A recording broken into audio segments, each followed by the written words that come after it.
Students, आज हम Frederick Froebel के बारे में विस्तार पूर्वक अध्ययन करेंगे। ये वेस्टर्न फिलोसोफर हैं और कहा जाए तो मेरे अपने मत अनुसार इनसे बेस्ट व्यक्ति या व्यक्तित्व शायद ही कोई होगा। इन्होंने अगर अकॉर्डिंग टू बुक्स जाने तो इन्होंने बचपन से गरीबी के बाद एक साधारण टीचर, फिर प्रोफेसर और उसके बाद एक सेना में सेना जब नेपोलियन ने जर्मन पर आक्रमण किया नेपोलियन ने, तो ये सेना में भर्ती हो गए और सेना में भर्ती होकर अपने देश का सहयोग किया। पर कहा जाए तो इन्होंने एक नॉर्मल व्यक्ति होते हुए भी एक से एक अच्छे पद पर और हर तरीके का कार्य किया।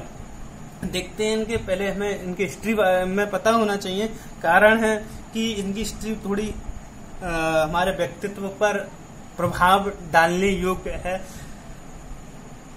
मारिया मोंटेसरी एक अच्छे परिवार से थी और आपने देखा कि वो चिकित्सक थी, परंतु इनके जीवन के बारे में देख लीजिए कैसे। पूरे विश्व में शिशु शिक्षा को लोकप्रिय बनाने का श्रेय जर्मन के प्रसिद्ध शिक्षा शास्त्री फ्रेडरिक फ्रॉवेल को जाता है। जर्मन और मारिया मोंटेसरी इटली। डिफरेंस बताता हूं। इस साल के यूपी टेट के पेपर में जो अभी 19 दिसंबर 2019 में हुआ, उसमें यही क्वेश्चन पूछा था कि फ्रॉवेल कहाँ के शिक्षा शास्त्री थे, तो जर्मन के। क्लियर। और शिशु शिक्षा में किंडरगार्टन या किंडरगार्टन और हिंदी में बाल उद्यान के नाम से इनके शिक्षा पद्धति को जाना जाता है। जन्म 21 अप्रैल 1782 दक्षिण जर्मनी में एक गांव में हुआ था और जन्म के समय इनकी माता की मृत्यु हो गई और इनके पिता ने इन्हें सही करके नहीं अपनाया और इन्हें कुछ समय बाद इनके मामा के यहाँ छोड़ दिया और वहीं पर इन्होंने अपनी विद्यालय शिक्षा पूरी करी और जेना विश्वविद्यालय में प्रवेश लिया, लेकिन उनके मामा ने भी उनका साथ छोड़ दिया और निर्धनता के कारण ये अपनी पढ़ाई पूरी नहीं कर सके। उसके बाद इन्होंने एक स्कूल में ड्राइंग टीचर, यानी कि केवल ड्राइंग टीचर स्कूल में, ना कि विश्वविद्यालय में या यूनिवर्सिटी में या महाविद्यालय में, कॉलेज में, स्कूल में एक साधारण टीचर के बारे में टीचर्स के रूप में, ड्राइंग टीचर के रूप में काम करना शुरू कर दिया। उसके बाद वहीं पर इन्होंने पेस्टोलॉजी, जो आइडियलिज्म के एक कहा जाए बहुत अच्छे फिलोसोफर हैं, इन्होंने अध्यात्मवाद और इन चीजों पर बहुत अच्छा लिखा है। उसके बाद इन्होंने उनके बारे में बहुत अध्ययन किया और वहां पर उनके अध्ययन करने के बाद इन्होंने उनके से जानने के बाद उन्होंने सीखा कि पेस्टोलॉजी ने कितने कठिन समय में अपनी पढ़ाई जारी की, तो इन्होंने दोबारा फिर गणित व खनिज विज्ञान में उच्च शिक्षा प्राप्त की और वहीं पर प्राप्त करने के बाद, और ये जहां पर इन्होंने अपनी शिक्षा प्राप्त की, जिस विश्वविद्यालय में अपनी परीक्षा प्राप्त की, वहीं पर एक लेक्चरर हो गए और वहां पर अपनी सेवाएं देने लगे। और नेपोलियन के आक्रमण पर, नेपोलियन की सेना ने जब जर्मन पर आक्रमण कर दिया तो ये सेना में भर्ती हो गए और सेना में एक सिपाही के रूप में कार्यरत हो गए। देखिए, 3 कैटेगरी। ड्राइंग टीचर से अपना जीवन करियर शुरू किया, उसके बाद और अध्ययन किया, फिर यहाँ पर पहुंच गए। अब जब वो आक्रमण खत्म हो गया और इन्हें जॉब भी छूट गई सारी, अब इन्हों क्या करना था, क्योंकि भर्ती में होने का कारण केवल नेपोलियन सेना को हराने का था। और अब जब वो संकट हट गया तब इन्होंने कहा कि अब मुझे शिक्षा में कुछ कार्य करना है। और 1814 में जब इन्होंने देखा कि बच्चों की शिक्षा पर इतना अच्छा बल नहीं दिया जाता है, तो इन्होंने जर्मन के पहाड़ी के क्षेत्र में व्लैकेनबर्ग नामक गांव में प्रथम किंडरगार्टन स्कूल की स्थापना की। क्लियर। किंडरगार्टन, अब देख लेते हैं किंडरगार्टन है क्या। देखिए, ये 7 वर्ष से कम उम्र के बच्चों को पढ़ाया जाता है।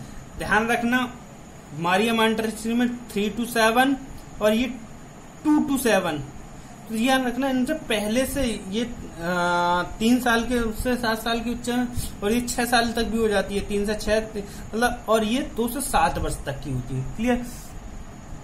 किंडरगार्टन का अर्थ समझ लेते हैं। किंडर मतलब बच्चों और गार्डन माने बगीचा। तो बगीचा, बालकों का बगीचा या बाग, उसको इन्होंने किंडरगार्टन पद्धति के नाम से जाना। ठीक है। इन्होंने बच्चों को अविकसित पौधे बताया है और अध्यापक को माली बताया है। माली क्यों बताया है कि बालक, जैसे माली पेड़ को काट छाट करके पेड़ का अच्छी सुविधा मतलब बना देता है, उसी तरीके से एक टीचर बच्चों को काट छाट करके उसे अच्छा बना देता है। अब बात करते हैं, इनका पूरा नाम पूछ लिया जाता है, Friedrich Wilhelm August Froebel. Clear. इनकी जो स्कूल में कौन कौन सी सुविधाएं हैं, उन्होंने कहा था ड्राइंग की ज्यादा, मट्टी की मूर्तियां बनाना सिखाना, सांस्कृतिक कार्यक्रम कराना, गाना, खेल कूद देखना। फिर मैंने वही बात बताई कि मौर्य मोंटेसरी में पहले लिखना और फिर पढ़ना, और यहाँ पे पहले पढ़ना फिर लिखना, और उपहार विधि को उन्होंने ध्यान दिया। फ्रॉवेल का शिक्षा दर्शन क्या कहता है, जैसे मोंटेसरी का शिक्षा दर्शन कहता है कि जन्म से कोई बच्चा मंद बुद्धि हो सकता है, अगर उसे अच्छी शिक्षा प्रशिक्षण दिया जाए तो वह सामान्य बच्चा हो सकता है। परंतु फ्रॉवेल कहते हैं कि भाई, इनका सिद्धांत कहता है बच्चे के अंदर सारी शक्तियां समाहित हैं, निहित हैं। उन शक्तियों को हम वातावरण के अनुसार अवसर प्रदान करें तो छात्र इन शक्तियों को संभवतः अपनी क्षमताओं को अधिक विकसित और स्पष्ट कर सकता है। क्लियर। अब बात करते हैं हम फ्रॉवेल की शिक्षा के उद्देश्य। भाई, फ्रॉवेल चाहता था एकता और सामंजस्य बोध, तो सबको एक बनाना चाहता था। स्वतंत्रता एवं आंतरिक संकल्पना शक्ति का विकास करना चाहता था। सामाजिक भावना का विकास करना चाहता था। आध्यात्मिक प्रवृत्ति का विकास करना चाहता था। चरित्र निर्माण पर बल देना चाहता था। ठीक। उसके बाद हम फ्रॉवेल की शिक्षा व्यवस्था के बारे में बात कर लेते हैं। उनका पाठ्यक्रम क्या था, धर्म की शिक्षा देना था, प्राकृतिक शिक्षा देना था, भाषा और कला। किंडरगार्टन में पढ़ना लिखना और उपहार पर और खेल विधि पर ज्यादा बल दिया गया। शिक्षण विधियां क्या थी, खेल द्वारा विधि और आत्मक्रिया। बच्चों को खुद सिखाया जाए और उसे उपहार जरूर दिया जाए, जो भी उससे जब अच्छा कार्य करे जाए। स्वतंत्रता एवं निरंतर सीखने की विधि, उसने स्वतंत्र और निरंतर सीखने की विधि पर बल दिया। वस्तुओं से सीखने की विधि, छात्रों को लिए उसने भी वही तरीके से, जैसे मारिया मोंटेसरी ने कहा कि उपकरण होने चाहिए, उसी तरीके से उसने कहा गोलाकार, आयताकार, बेलनाकार, घनाकार, वर्गाकार तथा त्रिभुज लोहे के उपकरण होने चाहिए, जिन वस्तुओं से वो अच्छे तरीके से बच्चा सीख सके। अध्यापक माली और छात्र आविष्कृत पौधा, विद्यालय बगीचा, जो समाज का एक लघु परिवार है, और स्वतंत्रता अनुशासन के रूप में होनी चाहिए। Clear. Thank you very much.